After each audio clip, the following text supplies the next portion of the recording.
Olá pessoal, sejam bem-vindos a mais um vídeo.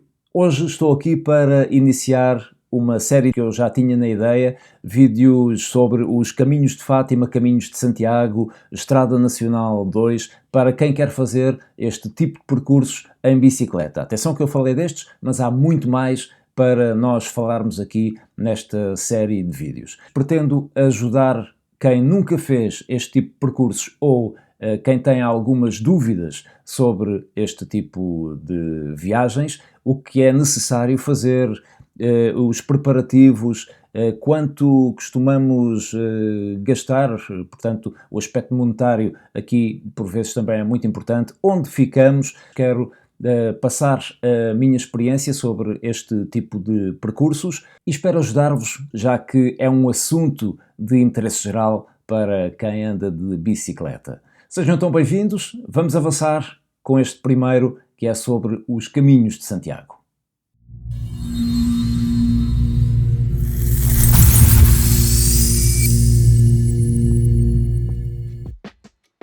Ora, os Caminhos de Santiago são, como vocês sabem, uma associação de atividade física, turística e até de peregrinação, onde lá está o componente espiritual. Como estes são dias memoráveis que vocês não vão querer perder e vão querer fazê-los da melhor forma, espero que este vídeo vos ajude a encontrar o que vocês pretendem saber se querem fazer então os Caminhos de Santiago. Começamos então com o planeamento e os preparativos. Obviamente que, tal como vos disse há pouco, os Caminhos de Santiago têm uma componente mental, mas também têm a tal componente física. Portanto, quanto a preparativos para fazer estes Caminhos de Santiago, eu proponho que vocês, alguns meses antes, comecem a fazer uns percursos um pouco maiores, não só com alguma quilometragem, mas muito importante também com alguma altimetria. Os Caminhos de Santiago, para além de serem os caminhos que se fazem com muita tranquilidade, é preciso também ter a componente física cá em cima, porque há alguns segmentos que são um pouco exigentes.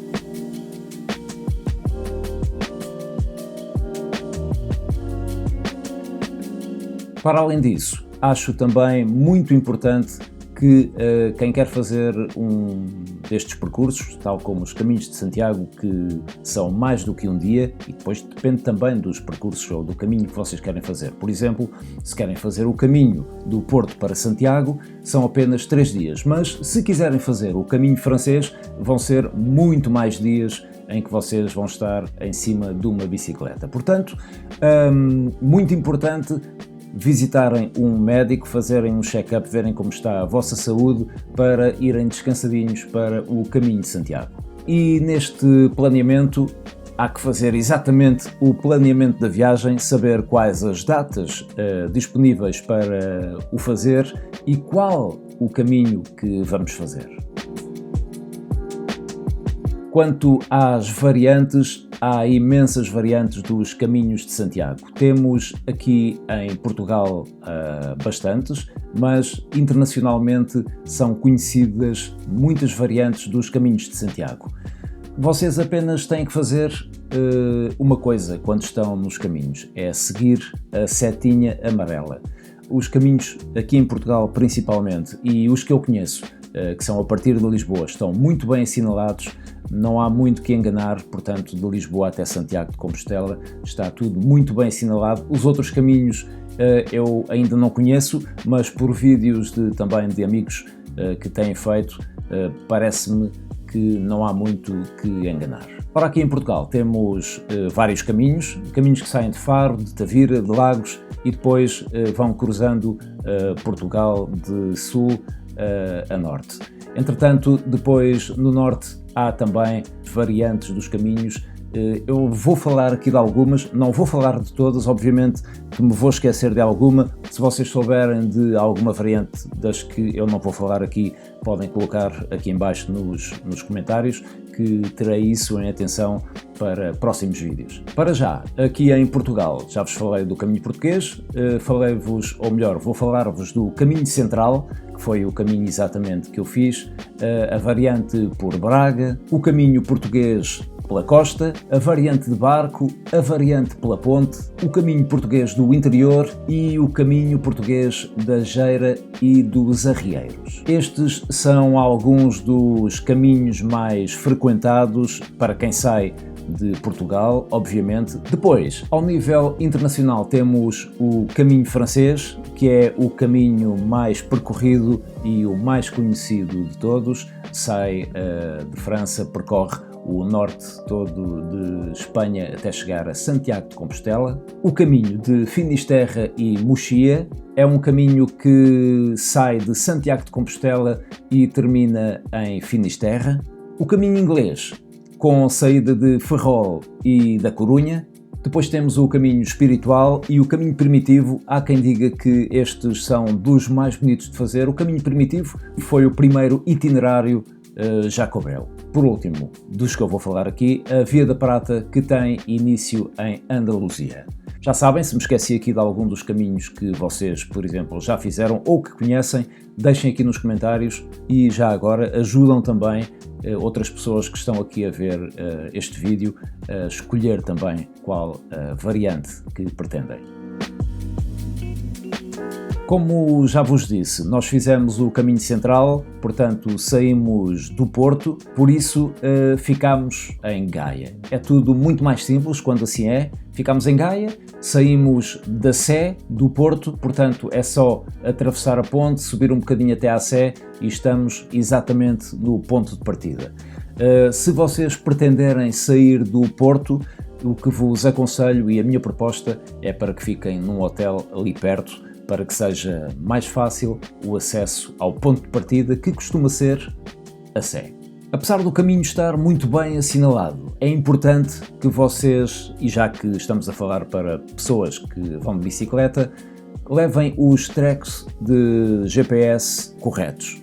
Há muitos amigos vossos, com certeza absoluta, que já fizeram os caminhos. Há vários sítios na internet onde podem arranjar estes caminhos dos peregrinos para Santiago de Compostela. Eu, por exemplo, vou deixar aqui na descrição deste vídeo os tracks GPX que eu fiz com o meu grupo de amigos.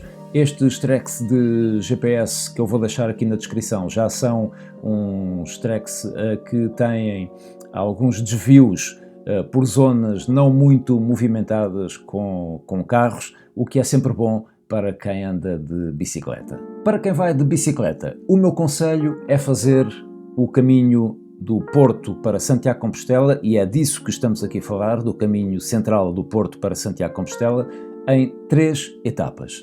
Nós fizemos, por exemplo, a etapa Porto-Ponte de Lima, depois Ponte de Lima para Pontevedra e Pontevedra-Santiago de Compostela.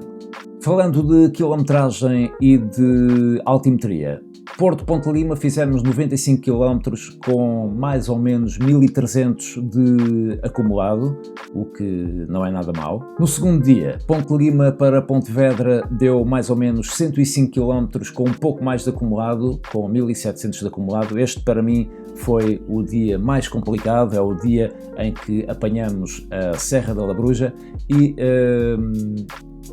é um local onde temos que andar um pouco com a bicicleta às costas, porque é mesmo assim, há sítios onde não dá mesmo para passar. E no terceiro dia, que vamos de Ponte de Lima, ou melhor, que vamos de Pontevedra, assim é que é, para Santiago de Compostela, fazemos 65 km com 900 de acumulado. Portanto, como eu vos disse, o segundo dia é mesmo o mais complicado, tanto a nível de distâncias como também de altimetria, e esta não é só a minha opinião. Ouçam aqui os meus amigos o que é que têm a dizer sobre este assunto.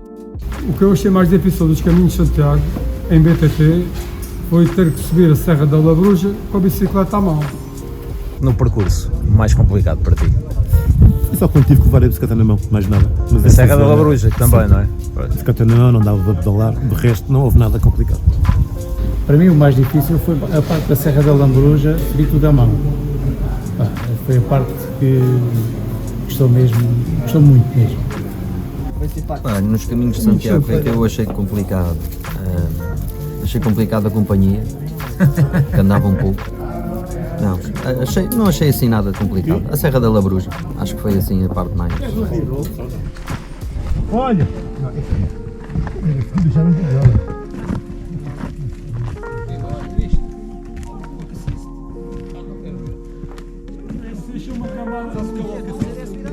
Mas à mão e ela vai treinar. Dar uma chapa do caraças, quando tu caíres. É muito difícil, muito mesmo. Já ter subido aquilo foi bom. Olha, já subires até aí, já és o meu herói. Não escorces, esquece. Isto é bem solto, meu. Aqui, estás a ver aqui esta parte? Então, não ligas o. Assim precisava estar. Ficar aí, não vai pegar, tinhas que mandar aí para cima, depois para aqui. Como é que se liga ao Francisco e ao António? Olá! António, não sobes isso aí em cima da bike com uma elétrica, mano. Uma vergonha. Já.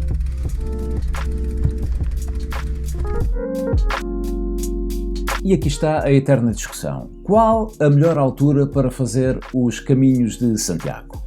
Ora, a melhor altura será sempre uma altura em que não haja nem muito calor, nem muito frio, nem muita chuva. A nossa proposta é que façam nos meses de maio, junho ou setembro.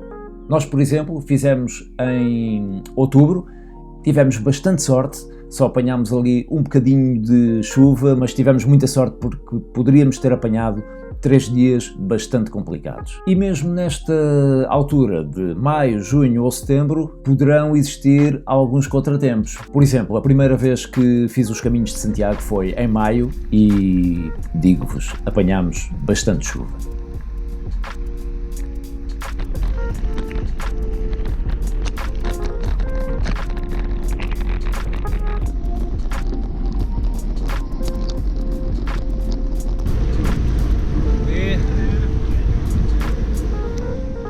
Já agora, e já que estamos a falar da melhor altura para fazer os caminhos de Santiago, o dia mais importante é o dia 25 de julho, exatamente, em pleno verão.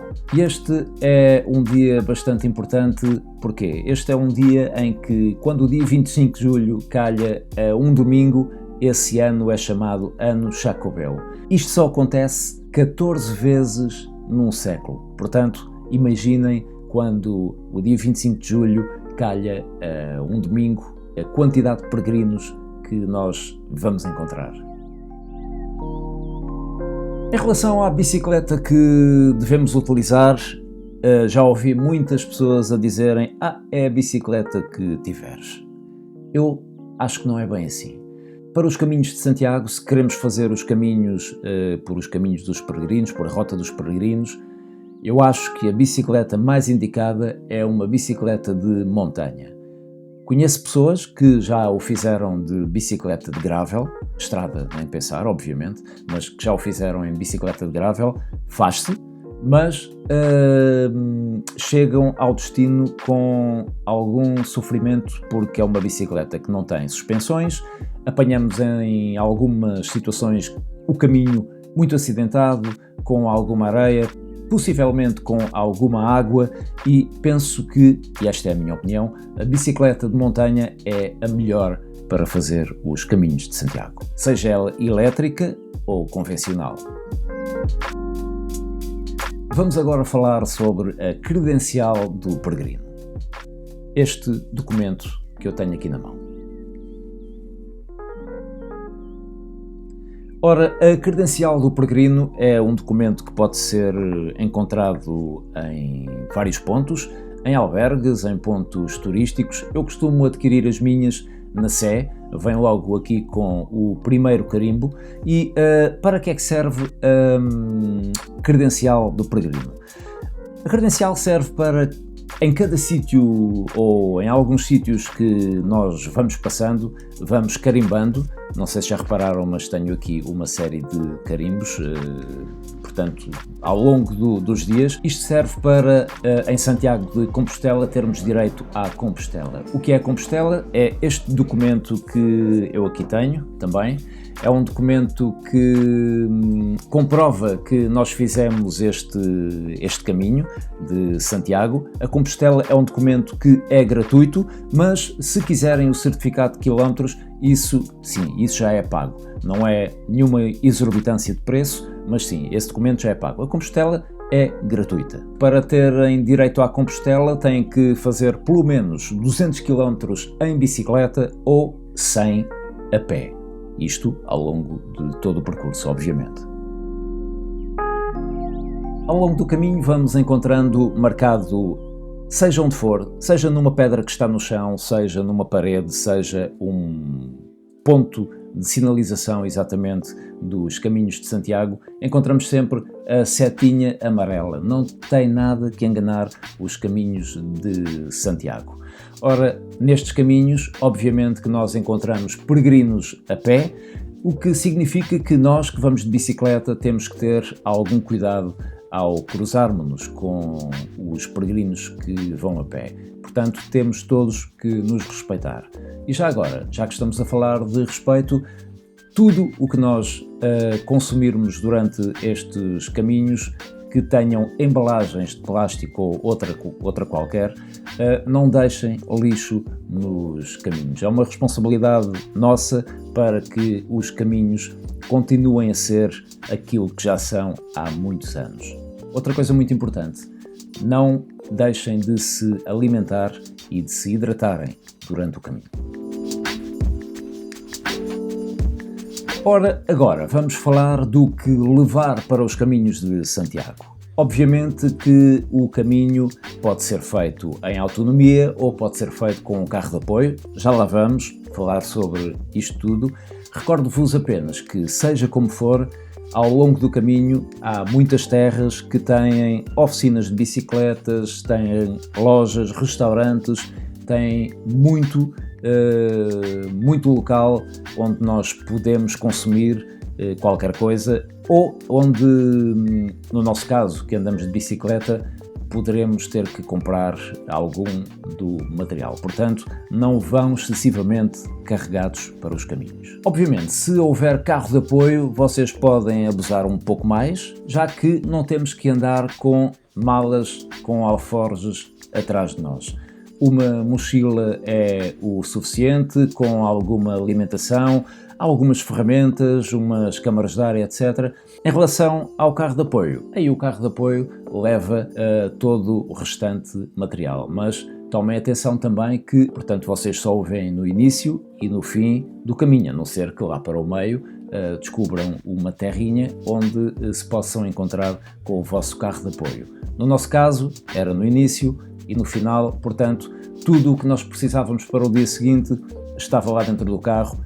Tivemos essa sorte, não fomos excessivamente carregados. No que diz respeito a vestuário, para fazer os caminhos de Santiago, convém perceber como é que vai estar o tempo nesses dias em que vocês vão fazer os caminhos. Obviamente que se for de inverno, vamos um pouco mais carregados, por causa exatamente das roupas de inverno. De verão, basta uns jerseys, uns calções, umas meias, uns jerseys. Eu quando estou a falar de jerseys estou a falar pelo menos dois calções, 2 pares de meias. Porquê? Porque muitas das vezes nós, como chegamos um pouco mais cedo, no segundo dia não, mas nos outros dias, como chegamos um pouco mais cedo aos sítios onde vamos ficar, até às vezes temos a possibilidade de lavar a roupa desse dia. Roupa essa que vai secar para o dia seguinte. Portanto, na minha opinião, não vale a pena levar roupa para todos os dias, não vale a pena levar uma muda de roupa para cada um dos dias, porque é um excesso de carga e acho que não se justifica. Algo que deve de andar sempre convosco: cartões de identificação, documentos pessoais de identificação, cartão de crédito ou cartão multibanco, obviamente, cartões de saúde e algum dinheiro. São elementos fundamentais para andarem sempre convosco nestes caminhos de Santiago. Entretanto, há algum material para vocês levarem enquanto estão a andar na bicicleta. Portanto, já vos disse que passamos muito tempo no meio do mato, sem acesso a lojas, a oficinas, alguém que nos ajude. Portanto, alguns elementos são fundamentais para seguirem connosco na nossa mochila. Uma coisa muito importante que nós devemos ter na nossa bicicleta, até para aviso aos peregrinos que também andam nos caminhos de Santiago, uma campainha. Apenas um simples toque e avisamos que estamos ali. Depois, as ferramentas normais que andam sempre connosco, câmara de ar, uma bomba para encher pneus ou CO2, mas eu aconselho uma bomba mesmo manual, porque acho que essas não falham de certeza. Aconselho-vos também, se conseguirem, a levarem um raio convosco. Às vezes não é possível arranjarmos a nossa bicicleta se partirmos um raio, por exemplo, no meio do mato, é conforme a roda em que for, às vezes não é possível, mas quando chegamos ao destino pode ser a diferença entre continuarmos a nossa viagem ou termos que adiar. Depois, algo que também é muito importante levar para uma destas viagens: tacos para remendar pneus tubeless, também alguns remendos caso usem câmara de ar, lubrificante para a corrente, principalmente se tiver tempo de chuva, porque a corrente vai ficar sem lubrificação muito rapidamente. Podem levar para estas viagens também umas braçadeiras daquelas plásticas, faz sempre algum jeito caso haja algum imprevisto e não pesa nada. Costumo também levar fita isoladora, também já me desenrascou numa ou noutra situação. Se vocês puderem, isto não é para arranjar, obviamente, não é para todas as voltas, mas para uma viagem deste tipo, um dropout, que é o adaptador que liga o quadro ao vosso desviador das mudanças. Por vezes uma pancada numa pedra pode partir o dropout e é o fim da nossa viagem se não tivermos como substituir. Se conseguirem também um cabo de mudanças ou de travão, também é sempre muito importante levarmos connosco. São material que não pesa absolutamente nada e lá está, poderá fazer toda a diferença. Não se esqueçam também de hidratação e alimentação. Em todos os locais que vocês passarem, em todas as terras, confirmem sempre que têm o bidão de água cheio, com líquido suficiente para chegarem até ao próximo destino, ou à próxima terra. Outra coisa que eu costumo levar sempre para este tipo de viagens é o power bank, porque pode haver algum dos nossos equipamentos eletrónicos que fiquem sem corrente e com o power bank e os respectivos cabos estamos safos. Outra coisa muito importante que nós devemos de ter sempre connosco é um elo de corrente. O elo de corrente com a respectiva ferramenta para sacar o elo que estiver partido. Nós, no meio do mato, ao fazer um pouco mais de força, podemos partir uma corrente. É muito possível que isso aconteça, já me aconteceu, e com o elo de corrente e com a respectiva ferramenta nós conseguimos reparar tudo aquilo rapidamente. Se vocês forem pessoas que não estão muito habituadas a andar de bicicleta, o número de horas que nós andamos poderá provocar algum desconforto ou assaduras. Há um creme que é o creme Chamois, que se mete na carneira dos calções da bicicleta ou mesmo diretamente na pele. Eu costumo colocar na carneira dos calções, que nos dá algum conforto e não deixa assar a nossa pele quando estamos muito tempo sentados em cima de um selim. Por isso é que eu disse há pouco que fazer uns treinos e andar muito de bicicleta antes de fazer este tipo de percursos é bastante importante. Convém também vocês, para irem para este tipo de percursos, terem alguns conhecimentos de mecânica. Andamos muito tempo no meio do mato, sem acesso a oficinas e a mecânicos, e se nós soubermos mudar um elo de corrente, mudar uma câmara de ar, reparar um travão ou um cabo de mudanças que partiu, É a diferença entre continuarmos a nossa viagem ou terminarmos por ali a nossa viagem. Portanto, uns conhecimentos de mecânica básicos são fundamentais para fazer este tipo de percursos. Agora, falar de outra coisa muito importante. Fazer os caminhos de Santiago de e-bike. Há quem diga que, mas isso não é fazer os caminhos de Santiago. Eu já fiz os caminhos de Santiago numa bicicleta que era hardtail e desta última vez fiz de e-bike. E quem pensa que fazer os caminhos de Santiago de e-bike não se pedala, está muito enganado. Uma e-bike pedala-se e pedala-se bem.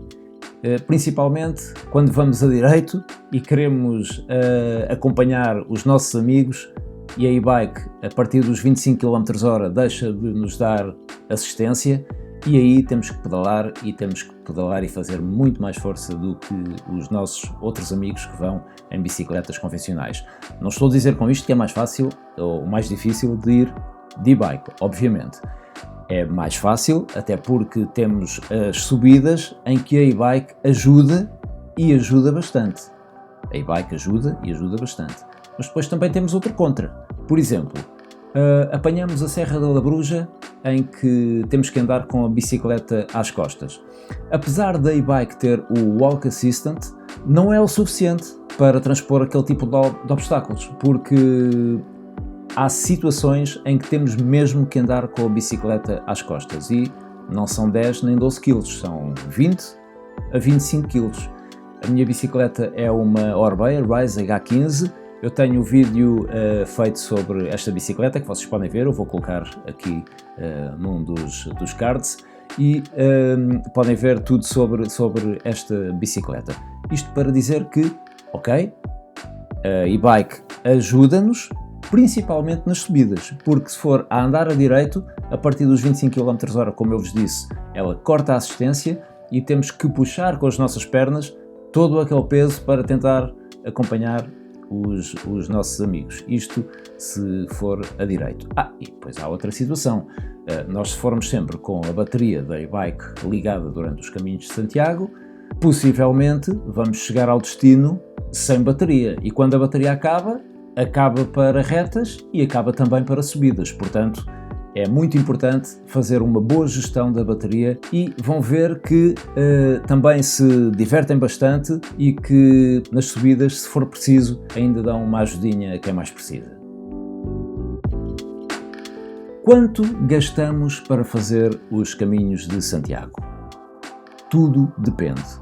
Há quem goste de ficar em albergues dos peregrinos, há quem goste de ficar em hotéis. Eu, por exemplo, dou grande privilégio a algum conforto, portanto, fiquei com os meus amigos e a minha família, ficámos em hotéis, mas vocês podem preferir ficar em albergues dos peregrinos, o que vai reduzir bastante os custos quando fizerem a análise do que vão gastar.